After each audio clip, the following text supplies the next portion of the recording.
But there's another world that takes shells pretty seriously, the world of the military past. These 19th century engravings are both work and hobby to Marcus Hinton, a military historian concerned with the miniature. Mr. Hinton's military relics are part of his world of work. He makes model soldiers at his home in Maidenhead. But these lead figurines aren't made as toys. They're for the growing band of connoisseurs of martial detail.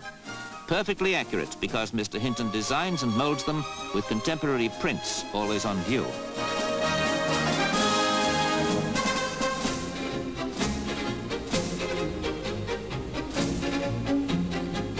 Here there's a genuine lead army of mini military types being built.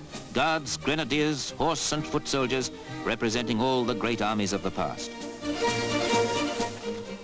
Unpainted, these 2.5-inch high fighting men can cost as little as 1 9d, but you pay £2.10 and more for a model with a painted uniform that's correct to the last medal ribbon.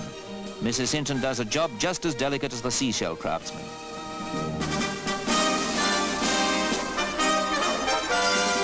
Military enthusiasts demand authentic detail, so this Scottish soldier's kilt and accoutrements must fit the picture.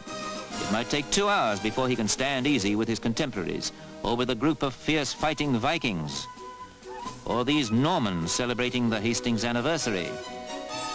A tiny tableau shows an Austrian grenadier back from the wars. Every detail must be right.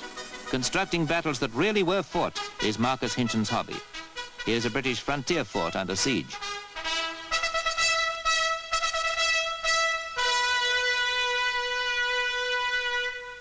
And to further reenact the past, the Hintons carry on a tradition begun by 19th century Prussian army officers, the war game.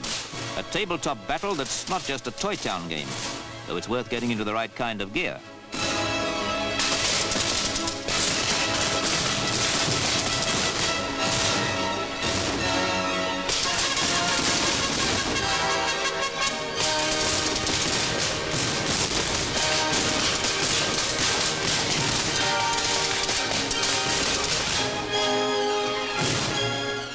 This game of chess on the march was a great favorite of H.G. Wells, who used to spread it all over his country cottage and out into the garden.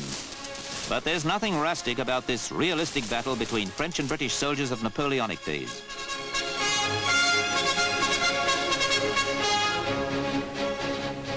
Sometimes the drawing room generals disagree about range and firepower, and only a tape measure can decide. But this time there's no retreating before the French artillery. The English are shelled off the top of the table.